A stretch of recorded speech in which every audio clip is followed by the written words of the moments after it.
بسم الله الرحمن الرحيم. الحمد لله والصلاة والسلام على رسول الله وعلى آله وأصحابه ومن والاه. أما بعد، إن شاء الله فدي ربيتين سجنتان كينيا نون والكلام جدو خطاس دفان أما إيجالوف ديما هنگت أمور سجنتا خينيت نهردوفا ما تدرين سجنتا خينيا ويا هرانتنا مال دبفنا وانجر قوالين إلى اللتا ganama yeroo lafti bariinan hirriba kee irraa kaatee zikrii hirribaa qaraatee salaata subhii salaattee yoo raawwatte dhangaa yookiin dhihana sammuu keetiif kennuun sirraa barbaachisa. Dhihanni sammuu kan dura sammuu kee seenuu qabu jalqaba duraa isa kam jettee yaadda? Gosoota kitaabaa kanneen addunyaa kana irra jiran keessaa isa kam yoo dubbifte bu'aa yookiin faayidaa qaba jettee yaadda? Obboleessa kiyya obboleettii kiyya kanneen dhaloota egereetiif abdii boruu taatan kanneen amantii islaamaa qabattanii harkaa qabdan kan waa dubbiftanii faayidaa argachuu barbaaddan wanni ati dubbisuu qabdu dura dursee qur'aana rabbii ta'uu qaba. Garuu bakka kana irraa gara biraatti osoo hin dabrin qur'aana aadaa godhatanii qara'uun yeroo hunda qur'aana dubbisuun akka inni faayidaa guddaa qabu ni beektaa? Namni qur'aana saahiba godhatee yeroo baay'ee dubbisu milkii addunyaa fi akhiraa argachuun isaa beekamaadha. Itti aansee kitaaboleen nuti dubbisuu qabnu kitaaba siiraa ergamaa rabbii sallallahu alayhi wasallam kan dubbisni isaa akka dammaatti mi'aawu seenaan isaanii taariikha dhugaa kan soba of keessaa hin qabne kan jajjabina iimaanaa nuuf ta'u seenaa ergamaa rabbii sallallahu alayhi wasallam haa dubbifnu. Kanatti aansee seenaa sahaabotaa kan salafootaa kan hayyoota islaamaa garaagaraa seenaa isaanii irraa kan barumsi guddaan irraa fudhatamu haa dubbifnu yoo san faayidaa guddaa arganna. Bismillahir Rahmanir Rahim. Alhamdulillah Rabbil Alamin. الصلاة والسلام على النبي الكريم وبعد. السلام الله عليكم ورحمة الله وبركاته. دعوتو تي أملتن ولتدي بنجر سكندالي أسندور دربان كيست سكنتا جل كبارات كلام الراحة سفني سكنتا تيانو تي مو أهمية القراءة كان جرورا عساء الري سكنتان بياهر مو مال كرانا يسجد كلامني مالني سامبودا itti aansinee barbaachisummaan dubbisuu maalinni har'a immoo kan laallu maal dubbisnaadha. ماذا نقرأ؟ ربين كنا سبحانه وتعالى جلس ررين التميجر ما لك دبسوا كم ما لك قربوا كم وهذا كتاب أنزلناه مبارك فاتبعوه واتقوه لعلكم ترحمون. ربين كنا سبحانه وتعالى قرآن نبوسه قرآن يكون سيدنا قبل كلام ربي سبحانه وتعالى نزل به الروح الأمين. قرآني هداية كجيل لما كجيل فما علمنا ما منهج كاريكولمين من التنجرات مانوالا يجعل وأن ندبسوا قبل إني جل كبا ما فرطنا في الكتاب من شيء جل ربي سبحانه وتعالى. كتاب كان الرأوني هم بسنة كل هنجرو هند وانا الدنيا كان الرديم كائنا من كان وانا سندور دربس وانا فدور دفوس وانا من التجروس حتى مقالين وهبر غنم موغاس وفديمنوس كان هارياس هندي ساتو كتب ميجرا وان كتب مي كان دبسنا جيتشادا حساب عقلي تناتي وما أوتيتم من العلم إلا قليلا. نو وان قدام بين وان ربي نبيسي سرا وان سمون تاقا سمون كينا دندي ترى جيتشادا كان الرادو بفنا مال دبفنا وجوجن إني جل كبا قرآن ربي دبسنا قرآن ربي كتاب الدنيا رجرت كان هند يساتو جت نبي ربي عليه الصلاة والسلام نود آمن الرجال كبي كأنبيوني أشدور نوكن الرجال كبي أنبيوني هندنو تكما وحداني يوم ربي تأجج أسجهان هندي سانيتو نبيين كم ربتو في دقدمي أفري أولي تلاكا مكون قطو نساتو وحداني يوم مرت شرك الران ندانجسو رت ربي ملي ربي نجرو رت كرا إسلام مرت كليس نبي آدم عليه السلام الرجال كبه هنگ نبيك إن محمد عليه الصلاة والسلام كاتم الأنبياء والمرسلين هاga dhumaatitti wanni isaan nu gorsan rabbiin tokko malee rabbiin biraa hin jiru shirki irraa fagaachuu illaa liyuqarribuuna ila Allahi zulfaa jechuu dhiisuu kana dhiifnee rabbiin malee rabbiin jiru nuufi rabbiin jidduu girdoon tokkollee hin jiru kanuma nu barsiisaas gahan kanaaf kitaabni nu jalqaba dubbisuu qabnu qur'aana rabbiiti jechaadha kalaama rabbiiti subhaanahu wa ta'ala maaliif hundi isaa achi jala gala kitaabni lama sadii afurtu jira seera kitaabaa keessatti tokko kitaaba diiniiti kan nu dubbisnu qur'aana rabbitti aansee hadiisa rasuulaa alayhi salaatu wassalaam kanuma dubbisnu kan biraa kan specializationiti jechaadha mahaaraata namni fannii garagaraa leenji'a fannii leenji'u san irratti keemistirii leenji'uu danda'a fiiziksii leenji'uu danda'a ispoortii leenji'uu danda'a kitaabni baay'ee kitaaba san irratti kan mahaaraataatu jira isa dubbisna jechaadha inni itti aanee jiru kitaaba taarikaati qisas al-anbiyaa ta'uu danda'a kitaabni nu dubbisuu dandeenye taarika addunyaa ta'uu danda'a taarika moototaa ta'uu danda'a taarikuma dubbisna jechaadha sadarkaan kitaabaa ammoo wal dhaba sadarkaan kitaabaa ka ummataaf hojjetamee dhufu ka seenaadhaaf barraa'ee taa'uu fi ka ilmaan daa'ima ittiin guddisnu jedhamee sunis kitaabni bakka sadiitti addaan qoodama addunyaa tanarra akka biyya keenyaatti yoo fudhanne kitaabni waggaa keessatti biyya kana keessatti oomishamu kitaaba 300 ga'u haga waggaa dheeratti kitaaba 250 magaazinaa wal qabatee waan adda addaatiin wal qabatee kitaabni waggaa keessatti namni biyya kana keessatti persentiin dubbisuudha waggatti fuula 6 qofa dubbisa namni tokko akka biyya kanaatti jecha persentii biyya waggaa tokko keessatti fuula 6 qofa dubbisa kanachirraa nafee jahiin sunuyyuu nama dubbisa malee kun barruun waliin argine kitaaba waliin argine qubee waliin beeku bismillah allahu akbar jedhee jiraata rabbi isaatti ala fitratil islaam fitriyan ala fitratil bashar jiraata jechaadha kuni mataa isaatitti rakkoo biraa qaba namni waan dubbisu yoon beekin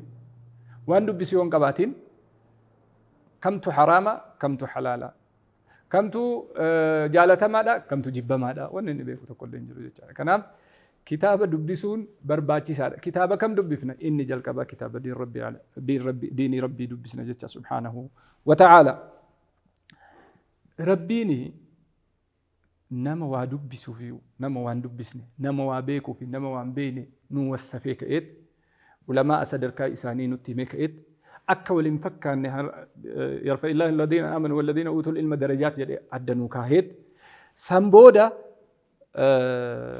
jahli immoo qur'aana keessatti nuu kaahe miidhaa jahliin qabu wallaalumsi qabu rakkoo wallaalumsi fidu rakkoo waa dubbisuu dhabuun namarraan gahu rabbi qur'aana keessatti bakka hedduutti nuu fide jechaadha akkuma warri waa dubbisuu fi warri waa beeke sadarkaan isaa guddaa ta'e warri waan beeyne immoo akkatti inni hongahee kasaaree san booda guyyaa boruullee waan hin beeyne hundaan waan hin galiniif hundaan kaaniin haraama jecha kaaniin halaama jecha raa'ii ufii jala deema kitaaba osoo gad hin laaliin fedha ufii jala deema waan murteessan hunda rabbiin asirra nu kaayee jira wal bira qabnee haalaallu jalqaba qara'uun barbaachisaa eega jenne maal qaraanaan kitaaba rabbiiti eega jenne san booda nuti kan har'a laalaa deemu akka TV keenyaatti akka waan dhaamsa dabarsuu barbaannutti diin rabbii irratti xiyyeeffanneeti barruulee adda addaatii fi kitaaba adda addaatii fi kamtu irra bu'aa qaba hawaasa kamtu fayyada addunyaa irratti kitaaba akkamitti barraa'ee sagantaa biraa keessatti ilaalla kanuma diinii kanuma rabbiin keenya subhaanahu wa ta'ala kitaaba irratti dubbise nu erge dubbisnee itti fayyadamne jecha arrafa Allahu al-jahla bi'adami al-ilmi بالشيء ربي سبحانه وتعالى جهلي جتان علم الله وابيكو ربنا كانوا وسفهم namni ilmi hin qabne faallaan isaa jahliidha jechuudha. namni beekumsa hin qabne faallaan isaa wallaaluma waan biraan qabu. kanaaf rabbiin subhaanahu wa ta'ala beekumsa waan hin beeyne duuka deemuu irratti nabiyyallaahi nuuhin alayhi salaam suuraa Hud keessatti falaa tas'alni maa laysa laka bihi ilmun inni a'iduka an takuuna min aljaahiliin jedhe. falaa tas'alni maa laysa laka bihi ilmun mucaa kiyya naa baasi. rabbiin kenna subhaanahu wa ta'ala akkana dalaga. namni waa beekuu fi waan beeyne garaagarummaan isaa kana. nuuh alayhi salaam ergamaa rabbii ta'ee ergamaa rabbii isaa ta'ee nuuh loot ilmaan niitiin ergamaa rabbii ta'ee jechaadha. zaman askaluu kana keessa ilmi sheekaa badee jira, ilmi daa'ii hin taane, ilmi nama waa qara'ee sirrii hin jiru. haadha manaa nabii rabbii, haadha manaa ilma ka rabbiin isa nabiyyi godhee erge ka ilmi ittiin irraan qeebalintu jira. kan galiniif jechaadha. jahliin sadarkaa abbaan ufii nabiyyi rabbii ta'ee ilmi isaa immoo ajaja rabbii diduutti nama geessiti jechaadha. kanaaf فلا تسألني ما ليس لك به علم إني أعيذك جدير رب سبحانه وتعالى أن تكون من الجاهلين. ورّا ولا لا سنرى أكنتاني سيغور ساد أبدو دبي صدرك جهلي ربين ويتلفكاه جتان. ربين كن الميتنا صدرك تكن غافا حال علمين اتنجرتو في نمني علمي اتفيد مكون كراغت إيسي ربي علميهم فلتا يجان. زمنا دمان رت زمن آخرة رت على ما ساء كيسا قرآني كتبان إساء برون إساء الراكا فما ويتربا كأن من هندو ورقا دوتك جان. كوني علامة الساعة الكبرى كيس جرى جان. قرآن هنكا أتشد رقروا علامة تجرى جان. على ما كان كيسا إن الله ينزع العلم مع قبض العلماء. علماء مسكيسا كاسون قرآن الرا كتبان برون كوجتاني زمن ما كان كيستي علماء من كيسا كاسو جتان. علماء ربانيين، علماء غرغدان، علماء ربي فبوله. كموتوم ما جلن ديم، كسياسة جلن ديم، كهوا وفي جلن ديم، كوار ربي جل ستيمو غنم وغنم نبرا غدانا جل. كوالت هفاجرو نما في كوال فكا انه كانت ولدت فجتان. كناف زمن اخره كيستي ربي سبحانه وتعالى غاف علمي كاسو برباده ان الله ينزع العلم مع قبض العلماء. انه ولدت هفا جهاله ولدت هفا فتوى غافتني فتوى كن ركون التنجر وان كسيتا حرام كون ديسيت وان كسيتا كون حلال مالي في جاهله وان الربيع كتكلنجر. كناف فضلوا وادلوا يدا رسول ربي عليه الصلاة والسلام وفي اللي جلتني حواس اللي ولين جلسني وني أما أرجع الرجال نساء كنا الرجال نساء كنا غافا كلتي وهي كنمي كراكنا هر ون كنا درب جل سمعنا وطاعة جت ربي بروت تدبنا أبشر إن الله غفور رحيم. ربي غفور رحيم كوفامي تشديد لقاب اللين أتشنجر جتان علمي كبتني جت ربي ديسني جت نما جل ديمون جت ربي ديسني إما دون فاجل ديمون رأي ديمون فدو فيتين دوكا ديمون ربي سبحانه وتعالى كرانغوني جتان. كناف عرف الله الجاهل بالذي لا يعلم بالشيء. ور ربي سبحانه وتعالى إقناعك النفي جرين نيساني كيست قبلنا قدان قبل كمو يو أكنت تلالا أغنياء فكاتا ربي وانجدين يحسبهم الجاهل أغنياء من التعفف. ور وان كدن لا يسألون الناس إلحافا نمو كدان قدسني نما كنا ربي تتي سبحانه وتعالى التمني قودكية قرماتا دار دنياتي جريت التمني سني قرينة شلالة دريسيسها يحسبهم الجاهل أغنياء من التعفف أفقه ربي سات إركت ومن يتوكل على الله فهو حسبه ربي سات إركت نما ربي تإركت سنو لالت جاهل لبدأ دالالت قد دريسي ربيرة رجل.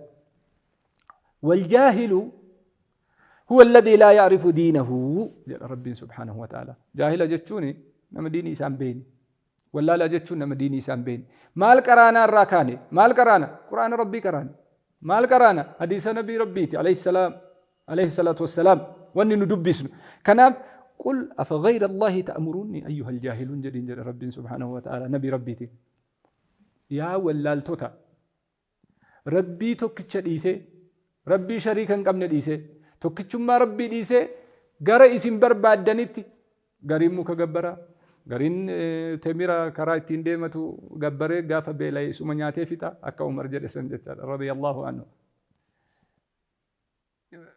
Umar radiyallahu anhu hin boo'ee deebi'ee kolfe maa boottas maa kolfitas sadarkaa jahliin ittiin nu geette sadarkaa jahliin biraan nu geette irraa temira abbannee temira rabbiin godhanne nigdii fi aanaa gaafa daldala deemnee achumaan temira fixannee beelofnu harka irraa kunnee nyaannaa miila irraa kunnee nyaannaa garaa isaa kunnee nyaannaa mataa isaa kunnee nyaannee rabbii abbannu kana geessinee fixannee nyaannee gallaa gara manaatitti jechaadha kanaaf jaahiliyyaan duraanii sani rabbi subhaanahu wa ta'ala bakka sadii bakka afuritti jaahiliyyaa duraan dabarte san akka nutti hin deebine fakkeenna akka ta'uuf عبرة أكن وفتاوف كهجرة يظنون بالله غير الحق ظن الجاهلية إلى رب سبحانه وتعالى دي بس أفحكم الجاهلية يبغون ومن أحسن من الله حكما لقوم يؤمنون رب سبحانه وتعالى إذ جعل الذين كفروا في قلوبهم حمية الجاهلية إلين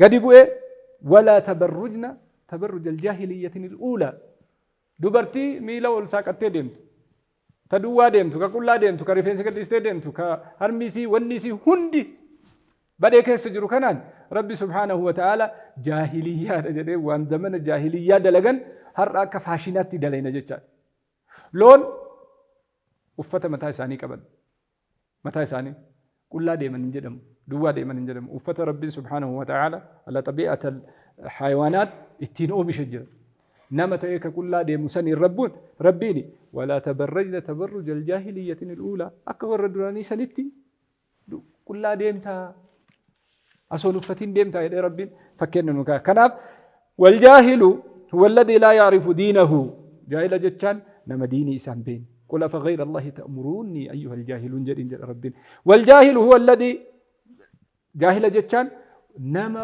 أقوبا ربي سبحانه وتعالى وان دل قرة بين ظلمي الرت بدي الرت حمي الرت كمي الرت حق أنا ما نياتشو الرت دبي ولي قدي أوفو كيست نما الدنباسو كيستي نما ديني ساهم بين الرب جاهل يدين جتا كناب وإذا خاطبهم الجاهلون قالوا سلاما جاهل كان ربي بكباي كيستي وسفيه كتابك أنا كيس كاهي ومجاهلا قفا سوكراني كتابني كبر عجيب كبا عجب كبا جاهل بربادوان جاهلا جنم الرها جلجلا عالم بربادوان عالما جنم الرها جلجلا علمي بربادوان علمي جنم الرها جلجلا سيرة بربادوان سيرة بربادوان سيرة حكمي برباد شريعة كي كرا برباد دين برباد ما فرطنا في الكتاب من شيء صدق رسول الله صلى الله عليه وسلم كتاب نكون نبي ربي عليه الصلاة والسلام أكرب ما فرطنا في الكتاب من شيء جد كاملة متكاملة اليوم أكملت لكم دينكم وأتممت عليكم نعمتي ما هي النعمة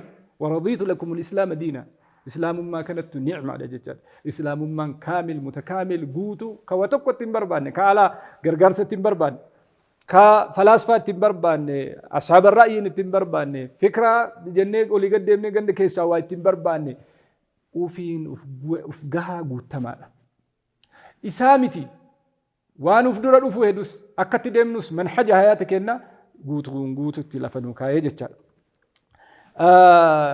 جاهل وقو والسفن والجاهل هو الذي ينقل الأخبار ولا يعلم أنها مكذوبة قريقرين يا أيها الذين آمنوا إن جاءكم فاسق بنبأ فتبينوا أن تصيبوا قوما بجهالة فتصبحوا على ما فعلتم نادمين ربي سبحانه وتعالى كذب جاهل جتشون نما دبي توك وصو ما الدادين بافتين سيرا كابا صدركا كابا نمني ولا لا يدلينكم صدركا كابا نمني شكي قدس ولا لا تتجرى نمني ذني قدس ولا لا تتجرى بكما إفقلا نمني دبي أسيفودي أتشنغو ولا لا تتجرى نمني نتي فكاتاو ولا لا تتجرى جتشاد كناف ربيني يا أيها الذين آمنوا يا ور ربي تأمنوا إن جاءكم فاسق بنبأ وقولوا بنتكم سبيرجي وقوا أسيت رفن فتبينوا أدام بافدا مالي نما ميتا waan siin galiiniin nama miita waan siin galiiniin maqaa namaa balleessita waan siin galiiniin haqa namaa nyaatta waan siin galiiniin nama wal dhabsiifta waan siin galiiniin murtii kennita waan siin galiiniin dannii fi shakkii keessa seenta kanaafuu addaan baafadhu fatabayyanu an tusiibu qawman bijahaala sababa jahlii keetiitiif silaammaa namni tokko gaafa dubbii tokko dhagaye sababaa 72 haa kaayuuf jedha nabiin rabbi alayhi salaatu wasallam 72 yoo kana siin jedhan kanaaf akkas ta'e yoo kaayin sodaachisan har'aasoo kilaashii natti qabanii dubbadhu naan jedhanii ani waa dubbadhe ganama hirribaa kaa'ame kun kaafira kun mushrika kun zaalima kun faasiqa kun munaafiqa maqaan har'umarraa naa mogga'a jechaadha kanaaf waan na duuba jiruuf cuzrii naa kennuun cuzrii 72 kenniteet سنبودا والله أعلم جتة وان سديت أشدين ثمله أزري تربة ثمي لما ديسيتي تربة لا كفن تربة ديسي تقول لا كفن واتوي سدي بينام نجار نجور كارشي سقافتني يود أوجتة نمني أزري سينكد صدقة كنو ديد سينجر مله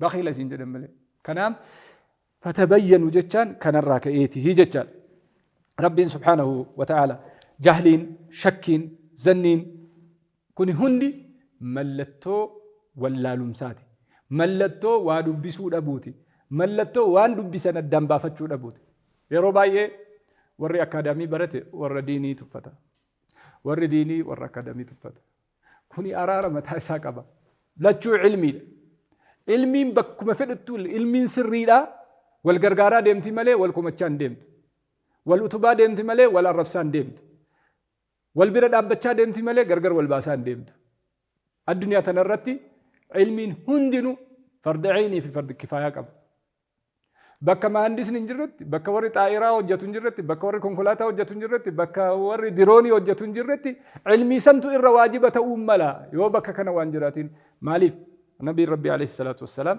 هند صحابة إساني أكاتا فني إساني تنكدنهيف كلولا دندو لولا كشعري دندو شعري كشعري لولو تجرامي كسيفي لولو تجرامي كما كانت مجاي سيف الله المسلول جلالين تكسجر كبرود اللولو جرامي كراتي اللولو جرامي كأفان يهودا قوياكو نشرت لنجي أدو فجرامي هندي إساتو فني متى إساكب حساب فني إساتي نمني مدالة مملي جو قرآن نفذين جاهلة وان براتت لا وان سنت وان اتجاهلة وسنت جرملي وهند نمني جاهلة وندنو كناب جاهلين إر قدون إر بدون إر كربين وسفي كتاب ربي بيكو دبو ربي بيكو دبو ديني ربي بيكو دبو كاتش بودا صدر كاك بدي جتشالا كناف ربي كراسني كاي سمى الله عدم العلم بالجهل ربي فلا تسألني ما ليس لك به علم ريفي جنة إني أعيذك أتشرت الأبد أن تكون من الجاهلين جدين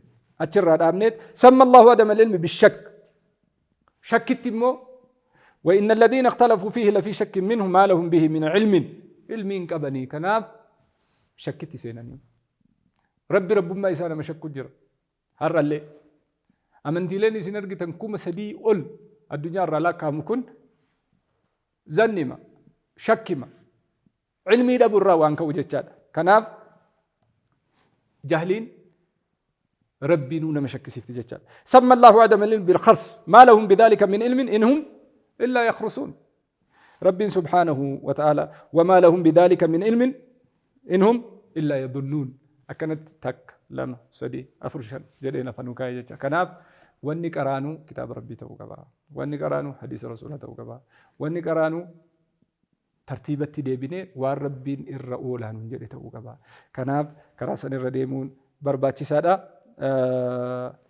واني قرانو كتاب ربي تي سرغنتا اتيانون أنقولت ديبينو تنقان نطرا وصلى الله وسلم وبارك على سيدنا محمد وعلى آله وصحبه أجمعين السلام عليكم ورحمة الله وبركاته كان قفامتي gosoota kitaabolee garaagaraa kan manneen barumsaa haayiskuulaa fi elementarii keessatti baratamanu akkasumas kitaabolee manneen madrasaa keessatti baratamuu fi kitaabolee hayyoota islaamaa hayyoota garaagaraa barreeffamee kitaaba risaalaa yookiin kitaaba xixiqqaa baay'eetu jira. akkasumas kitaabban mujallada yookiin jildiilee gurguddaa qaban seenaa dinqisiisoo fi barnoota of keessaa qabanii fi Gaazexaa dhimmoota biyyoota garaagaraatiif jecha qophaa'e yoo dubbifne faayidaa guddaa irraa arganna. Keessattuu kitaaboleen hubannoo amantoota addunyaa, akkaataa muuxannoo diinagdee addunyaa, kitaabban waa'ee fayyaa dubbatan, kitaaba akkaataa ogummaa hojiilee garaagaraa irratti nama gargaaranii fi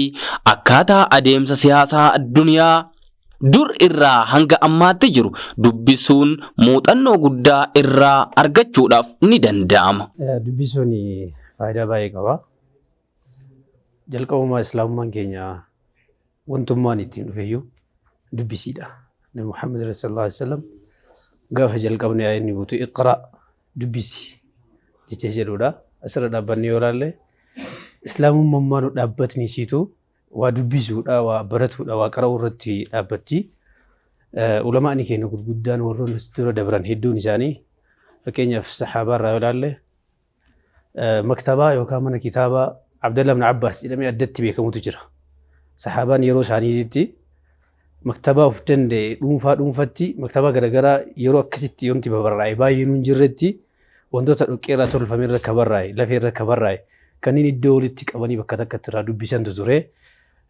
Salafni keenya warroonni gurguddaan nu dura dabran yoo ilaallu waa'ee barnootaa irratti waa dubbisuu irratti hundaanii nuun ga'anii jiranii hubanna jechaadha.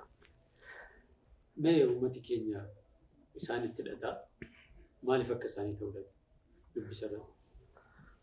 Wallaahi haqiqatan dubbiin kun baay'ee nama dhibaa garuu tokko akka dhuunfaatti wantanii irraa hubadhu yoo jiraate sadarkaa itti dubbisnu sanatu fakkeenyaaf sadarkaa xiqqeenya irraa kaanee wanti irratti tarbiyaa ta'aa dhufne wanti irratti guddataa dhufne baay'ee mijataadha miti. Fakkeenyaaf xalabaa ilmii ture yeroo baadiyyaa keessatti barnoota ilmii barataa turetti maktabaaleen akkanatti kitaabbiin mutawaffira taatee wanti hundi guutamee fi wanti hundi bakka takka mijatee fi barataan seenee dubbisu akkanatti haalli mijataa fi hin turre. Fakkeenyaaf halaqaata baadiyyaa keessatti kitaaba sheekaa nama tokkoon walirra jijjiiraa guyyaa sadii walirraa ergifata akkasii dubbisaa turreerra. Haga har'aatitti iddooleen kitaabni itti qara'amu baay'een isaanii wantoota akkana kanneen mijataan arganne tokko haalota mijataa hin ta'intu turanidha. Wanti qara'uu dhabneef wanti namni keenya baay'een dubbisuu dhabeef tokko san. Lammaffaa immoo namoonni nuti irraa barataa turrellee baay'een isaanii waa baratuu irratti malee akkaataa waa dubbisuu aadeffatuu kana baay'een isaanii gorsa gahaa dhabuu irraa kan ka'e hanqinoonni kunniin mul'ata jedhee yaada akka dhuunfaatti. Mee har'aa akkamitti haa dubbisu? Maal haa dubbisu? Har'aa sila namni gorsa illee hin barbaadu akkaataa wantoonni hundi guutamee fi jiruu fi nama tokkotu uummata arabaa kana keessaa maal jedhee mallaqa wayii yookaan doolaara wayii yoo dhokfatuu barbaadde kitaaba keessa yookaan quraana keessa kaa'adhu jedhe. Maaliif jennaan namni quraana san yookaan kitaaba san deebi'ee lamuu banu hin jiru ati yeroo barbaadde dhaqxeetiin keessaa fudhattaa achi keessa kaayyadhu jedhe. Har'a dhaabbannee yoo ilaallu akkaataan nuti itti dubbisaa jirru kitaaba irraa fageenyi keenya dubbisa irraa fageenyi keenya baay'ee tokko mul'ataadha ifa bahaadha. Dubbisuudhaaf garuu haalli hundi mijataadha. Namoonni iddoo itti jiraniin fakkeenyaaf har'a maktabaaleen yookaan manneen kitaabaa hedduun mijataa ta'uu baatus dhaqee dubbisuudhaaf isaa mijatuu baatus mobaayilii nuti harka irra baannee deemnu kompiitarri wanti hundi waan irraa dubbisuu dandeenyudha. Faayidaa dubbisaa sana sirriitti gadi fageenyaan wantoota garaagaraa irraa dhageeffatu hin ta'inaa yookaan dubbisuu nu ta'inaa sana hubatuudhaan gara dubbisaa dhufuu hin dandeenya. Akkas jedhee namana. የንባብ ባህልን እንደ አዲስ ማጎልበት ያስፈልጋል ነው ማንቃት ነው እንዲነቃ ማድረግ ነው ማህበረሰቡን ካነቃ ነው ተማሪውን ካነቃ ነው የንባብ ባህል መምጣት ይችላል ነው ምንድነው ጥቅሙ ምንድነው ማንበብና አለማንበብ ማለት ማንበብ ምን ጥቅም አለው ምን ማለት ነው ባጭሩ የሚያነብ ሰው የሚሞተው ማንበብ ሲያቆም ስለዚህ ያው የሚሆነው ሲያነብ ነው አንደኛ በመናነብ ሰዓት ሰፊ ዕውቀት እናገኛለን ጥናትና ምርምሮችን እንሰራለን ችግር የመፍታት አቅማችን ይጨምራል ክሪቲካል ቲንከር እንሆናለን ኦብዘርቬሽን ምልከታችን ይጨምራል ችግሮች የመፍታት አቅማችን ስናነብ ሰፊ ነው እይታችን ሁሉ ይጨምራል ፐርስፔክቲቫችን አታያችን ፐርሰፕሽን በመሰለኝ አንሄድም ስለዚህ ዕውቀት ላይ የተመሰረተ በሎጂክ ላይ የሆኑ ስራዎችን እንዲሁም ምክንያታዊ የሆነ ትውልድ እንፈጥራለን ነው ራሽናል ትውልድ ይሆናል ኢሞሽናል ስሜቱን ተከትሎ የሚሄድ አይሆንም ነው ካላነበብን ስሜት ተከትለን ነው የምንሄደው አሉ ተባለ በሚል በስሜት ነው የምንሄደው ስሜት ደግሞ መጨረሻው ግጭት ኮንፍሊክት ነው ነገር ግን የሚያነብ ትውልድ ሪዝነብል ነው ራሽናል ነው ምን ማድረግ እንዳለበት፣ ለምን ማድረግ እንደሌለበት፣ ለምን ማድረግ እንዳለበት እያንዳንዱ ነገር የሚረዳው የሚያነቡ ሰዎች ናቸው። ስለዚህ የሚያነብ ሰው ብርሃን ነው። ስለዚህ ለሌሎች ብርሃን ይሰጣል፣ እሱም ውስጡ ይበራል ነው። ስለዚህ ማንበብ ሰፊ ጥቅሞች አሉት። ማህበራዊ ጥቅሞች አሉት፣ ስለ ልቦናዊ ጥቅሞች፣ ኢኮኖሚካል ጥቅሞች አሉት። አጠቃላይ የምንናገረውን ነገር የምናነበው ነው። ሰው አፉ ሲከፈት ጭንቅላቱ ይታያል የሚለው ያነበበ ሰው ነው። ስለዚህ ያነበበ ሰው ንግግሩም ያማረ ነው። የሚናገረውን ያውቃል፣ መቼ ምን መናገር እንዳለበት ራሽናል ይሆናል ነው። ስለዚህ ራሽናል እንድንሆን ከተፈለገ ምክንያታዊ ትውልድ ልንፈጥር ከሆነ በምክንያት የሚያምን በእውቀት ላይ የተመሰረተ እንዲሆን ከተፈለገ ባህላዊ ነገሮችን ይዞ የሚሄድ ሳይሆን በትክክለኛው በእውቀትና ምክንያታዊ ትውልድ ለመፍጠር ንባብ ወሳኝ ጠቀሜታ አለው። ስለዚህ እናንብብ፣ አንብቡ ነው። ስለዚህ የማንበብ ባህላችንን እንደ አዲስ ማዳበር አለብን የሚል ነው ሐሳብ ያለኝ። አንተ በማንበብ የተጠቀምከው ነገር ምን አለ እስቲ? አንደኛ በማንበባችን የተጠቀምነው ነገር ለህይወታችን ስኪል ችግሮችን ልንፈታ ይረዳናል። ነገሮች የምንረዳበት መንገድ ምክንያታዊ እንድንሆን ያደርገናል። ከስሜታዊ ይልቅ ነገሮችን ራሽናል ሆነን እንድናይ በመረጃና በማስረጃ ላይ ተደግፈን የምንወስነው ውሳኔ እንለካለን እንጂ ነገር ግን ይሄ ሰዎች ንባብን ወይንም ስኬትን እየለካንበት ያለው ፐርስፔክቲቭ ነው ፕሮብሌሙ። የምናየው ከቁስ ነገር ከሆነ ያ አይደለም። ዴይ ቱ ዴይ ላይፋችን ላይ ሰዎችን ለመጥቀም የምናደርገው ነገር ላይ ማንበባችን ሰፊ ጥቅም አለው ነው። የሰው ልጅ በቀን 3 ይበላል። kitaabni faayidaan isaa hagana jennee yeroo gabaabaa kana keessatti lakkoofnee fixuu hin dandeenyu. Kitaabni faayidaa dubbisuun isaa faayidaa qabaachuun salaftoota keenyarraa barannee jirra.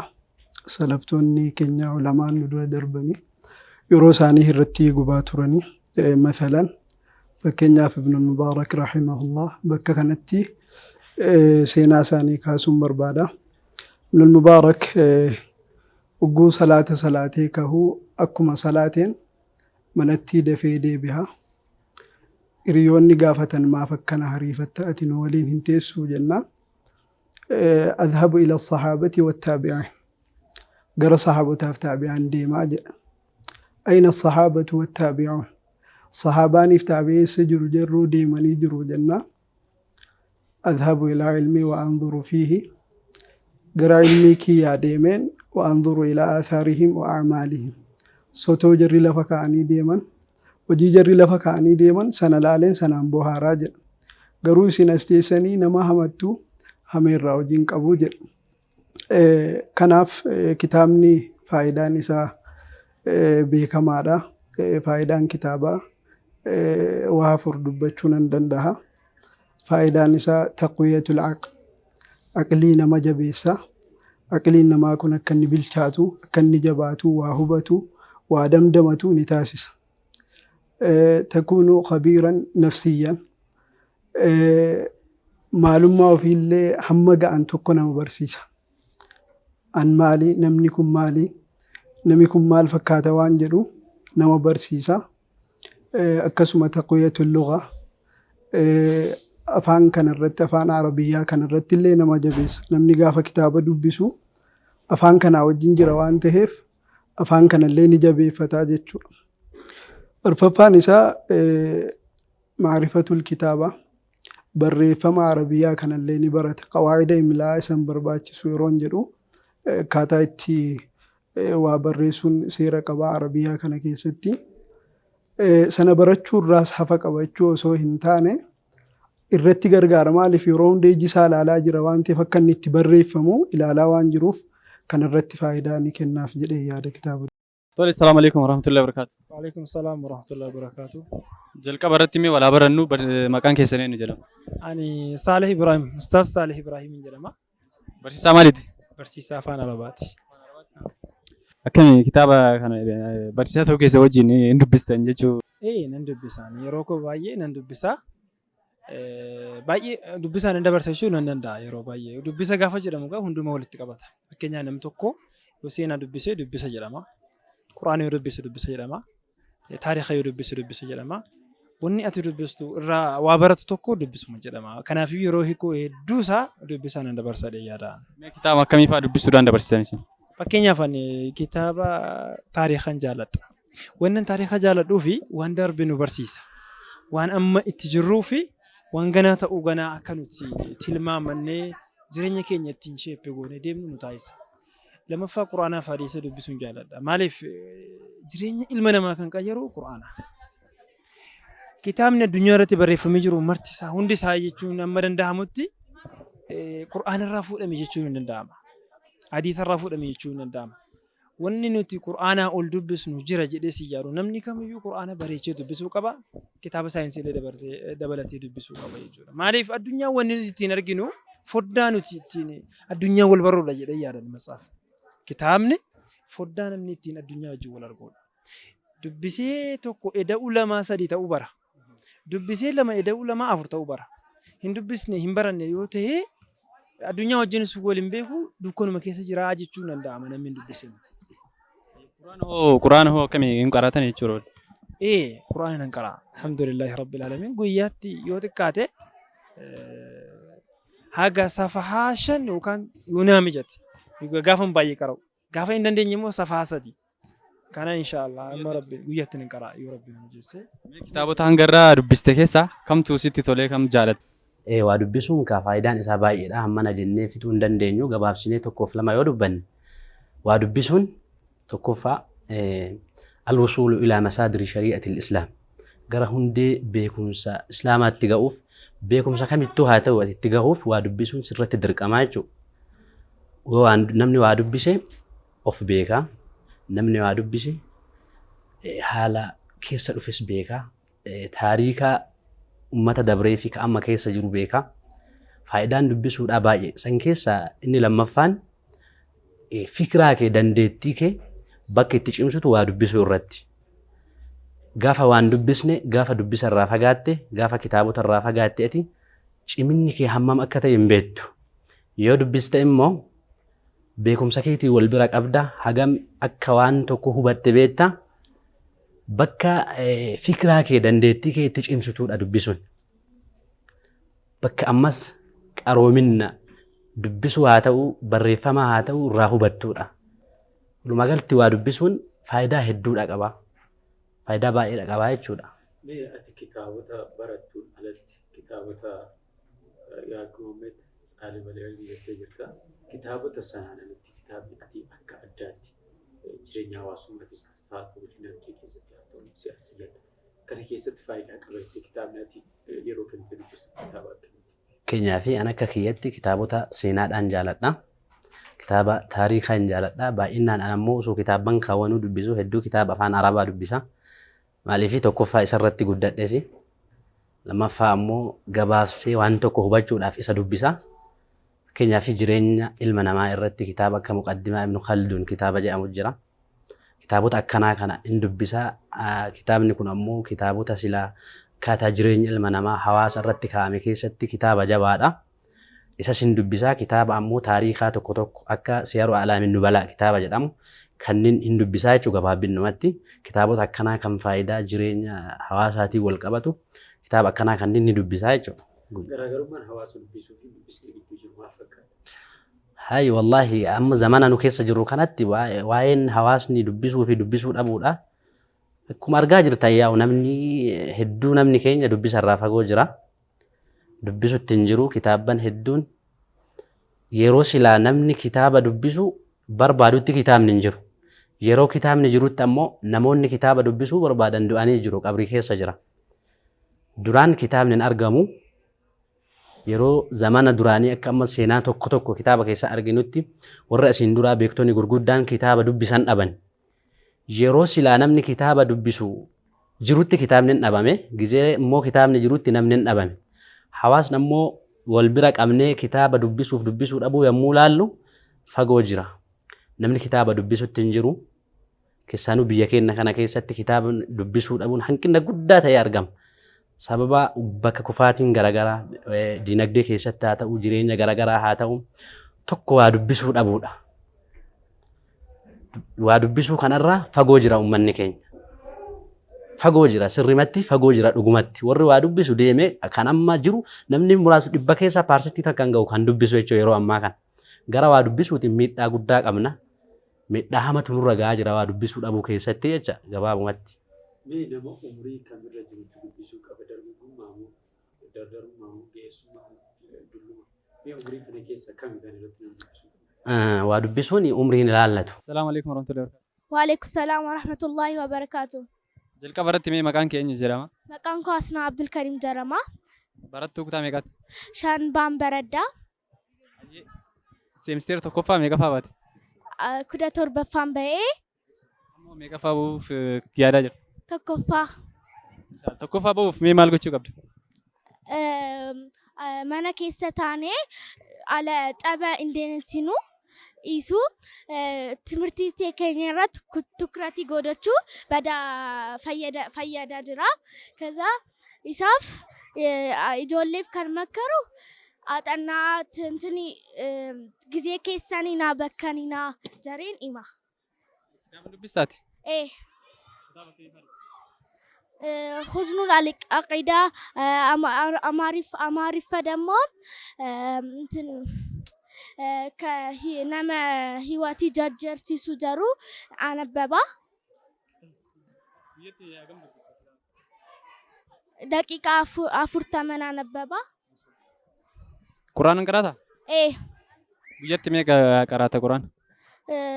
جوسي أفور كرانا كاني توكوت أما أن في تيرا لما فان كران جرا በሚያነብና የማያነብ ሰው መሀል ያለው ልዩነት ምንድን ነው? ልዩነት ሳኒ ነማ ኢና ነበብኔ ድዋራ ነማ ነበቡ ደግሞ ጉቱ ጀረማ Kanaafuu dubbisuun guutuu nama godha. Min አይነት መጽሐፍ kitaaba kamiifaa dubbisuu sitti tola si? አን ኪታበ ከና ነበቡ ከንጃለዱ ቀኒ ሁንድመ ከንጃለዱ ኩዝኑን አልቂዳን ጃለዳ ፋይዳ ጉዳ ቀባ ይሳፍ አላነበብኑ እንትን ጄሬኛ ከኛ ቀየራ Toonni akkamii dubbisuu qaban tokkoffaa bahuudhaaf maal laamtaaf? tokkoffaa ba'uuf እቅዲ እንትን አዘጋጀው kan biraa ደግሞ አለ በርሲሳ አለ በርቲሱ ወሬ ኬኛ ኢስኔ አነበቡ ወያ ኤጌኘውፍ ወያ Galatoomii. بسم الله الحمد لله الصلاة والسلام على رسول الله وعلى آله وصحبه ومن والاه وبعد إجا كتابة ندبسة كتابة ويدبسو رتي سوانكو ندبتني وندبتشو ورباتو كجرة إني مالي وجني وادبسوني مو عمل ما ربي سبحانه وتعالى إلمنا ما كيستي وميدا شراك نموغا سينا سيرة نبي كنا محمد عليه الصلاة والسلام كاسون لندهما إذا كيست جافا وحي جلك بسان الرتبو جبريل ملائكة الره أمين الوحي جافت تلوفي عليه السلام دبي سجدين اقرأ جدين رسول الله صلى الله عليه وسلم جافا إني هجوجي كابي مديني جرو ما أنا بكارين أني نما كراتي في جهامتي نما كرودن دومتي جدين كان يجتوني إجا بؤرما منتي كنيا كيست يو وادبسون أما جروفي رسول ربي عليه الصلاة والسلام جافا إجا إرجمني بوديو جلك أبني ونسان التين إرجمني أكا دبسو أكا لندا دبسي جديني أكا اتفيدي جبريل كان يجتون وادبسون أكا فايدة جودك أبو في بؤرك شريعة إسلامك كيست أمو أكا بكا جودك أبو الرهوبنا أكا كوتي جافن ديبيو نندبسا فكنيا في كتاباني دبسو كيسا كتابة كفقه مذهب أربعة الرتجر اختلاف وتسبب اختلاف كان دبته بداية المجتهد ونهاية المقتصد كتابة جدا من دبسا إني مالي دا وانتوته دو كتابا أكان التجمدوا في باي هو جدي يادو كيساي غافاني حلقة كيستس قرأ ربي سان الرجال تشيخ وتقرأ ششمن تنقربوا سببا خلافة دبته كتابي وانا متلو مذهب حنبلي را غافا نقلو شافعي را غافا نقلو مالك را غافا نقلو أبي حنيفة را غافا نقلو مسألاتك كيست سببني والأباني في مالي دا فكينيا في كون سنة يوجد كون واجب يوجد كون سنة مؤكدة يوجد سببان اختلافها مالي دا سببان اختلافاتك حديثة هنا استدلال وجه استدلال كيست أكمت أكا رجاجو التنكيس والأبي تودن ده كان كيست جافة إني في دي أكستي إبسجرو توكو سمونا ما جافة نمو تكو بظاهرا ألباتي جافة وجيد أن أرجيتو مسألة تكو رو واللبن جافة والأبي كان أرجيتو نمني قرين تشددك أب akka malee tajammuda qaba hin jabaata akka waan ka isaa malee kan namni biraa qabatee jiru haqa hin taaneetti hubata kana jechuun maalidha sababa wal dhabaniif hubachuu dhabuurraa sababa maaliidhaaf mansha'ni rakkoon wal dhabbii kana maalidha osoo namni marti kan gara lachiirraa hubatu ta'ee wal dhabbii irratti hin ga'u jechuudha sawoonni jechuu barbaade hin dubbisaa kitaaba ahkaamaan dubbisaa akkasuma kitaaba seenaas hin dubbisaa dubbisuun ammoo baay'ee baroodhaa waan guddaa irraa baratta akkuma jedhamu maktabaa jechuun turaatu dhumma seenaa uummata tokkooti ati seenaa kee eenyummaa kee beekuuf dubbisuu qabda namni tokko gaafa mu'arriqa ta'uu barbaadu laabudda kitaaba taariikaa dubbisuu qaba seenaa tokko hojjechuudhaaf seenaa tokko barreessuudhaaf seenaa warroota as dura darbanii maaltu akka ture maaltu darbee amma immoo maaltu jira alaaqaan seenaa darbe sanaa fi har'a jiru immoo maalidha jedhee kana hubate eega kana hubatee booda waan tokko barreessuu danda'a akkasuma immoo namni waa ta'liifa gochuu barbaadus namni waa barreessuu danda'u waa barreessuu barbaadus kitaaba shari'aa ta'uu danda'a kitaaba ahkaamaa ta'uu danda'a kitaabolee garaagaraa keessatti waa barreessuudhaaf ati jalqaba nama waa dandeettii waa dubbisuu qabu ta'uu qabda jechuudha gaafa waa dubbistee immoo akkuma jedhamu والخط يبقى بعد كاتبها وكاتب الخط تحت الأرض مدفون جنم سينان أتوانتو كوغافا وجدتي بريستي وفبروي بريستي أسرت كيتو أبان إسا ديميك أبريكي سجرا كرومو سينان دبرسيون إني بريسيسون أسرا دبتا يجون كان يجون أما علماء تكين كان سلفا الرواهي دبرشو دندين لكن في إمام البخاري رحمة الله عليه وروتا علماء سلفا كيساي قرو إمام بكي بيكم لحظة في كل لحظة وساعة مكان إنسان دبتها ما يجون كان يجون دندتي وولدتك أبو دندتي ودبسو دندتي وبريس وان أرجتني في يجولا كناف ودبسون فايدة سا جدا يجوا رباط السلام عليكم ورحمة الله وبركاته وعليكم السلام ورحمة الله وبركاته جل كم رتمي ولا برنو مكان كي أستاذ أحمد جدما من برمساكنا كيست برسيسا ماليت برسيسا عربي فافي تربية جولة برسيسا Akka biyya keenyaatti kitaaba rogeessa hayyuu seenaa fi amantaa Ustaaz Ahmadiin Jabaliin barreeffame kitaaba seenaa Musliimoota Itoophiyaa jedhuu fi kitaaba seenaa Atsoota Sadeenii kan jedhu yoo dubbifne faayidaa guddaa irraa argachuun ni danda'ama. Akkasumas kitaaba hayyuu Oromoo Sheekha guddaa Sheekh Muhammad Rashaadii fi kanneen kana fakkaatan hayyoota Islaamaa biyya keenya keessa jiranii fi biyyoota alaa jiran yoo dubbifne faayidaa guddaa irraa argachuun ni danda'ama.